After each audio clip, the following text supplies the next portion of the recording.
The School of Arts and Sciences is proud to recognize Bryan Hanks as a 2007 recipient of the Tina and David Bellett Excellence in Undergraduate Teaching Award.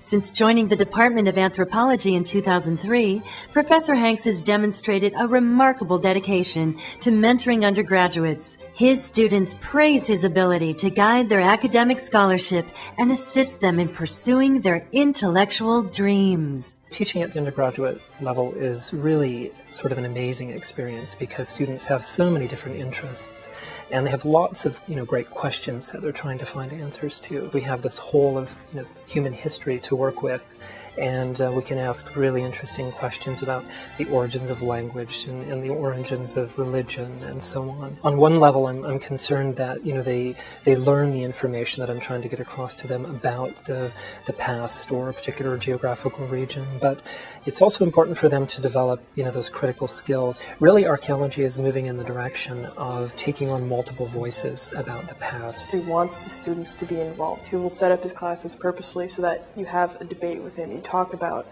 what you've read. He doesn't just lecture at you. We want to try to understand how it is that in terms of human behavior, people can come to such a point culturally that that's sanctioned. You understand? That they feel right. They actually feel right in doing that. It's expected. It's part of their own identity and persona.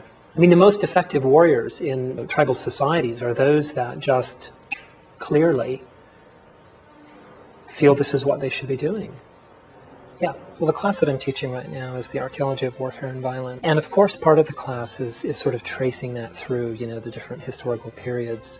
But I also try to draw on sort of current social phenomena as well. I think it's extremely important to make those kinds of connections with students so that they understand that there is a real value to looking at the past. And it can help them to understand, present world-day conditions. He's so good at pursuing new perspectives that he wants them to turn that back onto us and make sure that we're aware of us. He's very fresh, and he wants to keep things valuable like that. Each class is dynamic in its own way. You have to understand the strengths and weaknesses of every group. I think getting the feedback and asking for the feedback from the students is really, really useful. I like to just stop and ask very critical questions about what I've just said. It completely changes the dynamic. Students who are sort of generally kicked back, just sort of listening to what I'm saying, suddenly become really in tune to the idea of, oh, I can actually say something here. He's asking me for my opinion on something he's just spent 20 minutes talking about. He really likes to have everybody's viewpoint out on the table so that we can discuss it.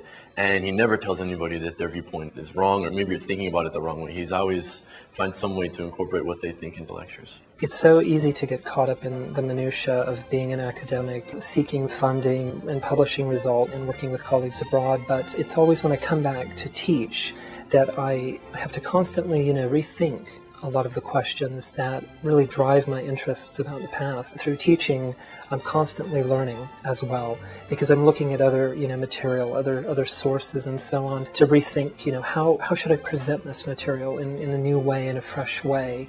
So I see it as a very circular process. Teaching and actually doing research work so well together.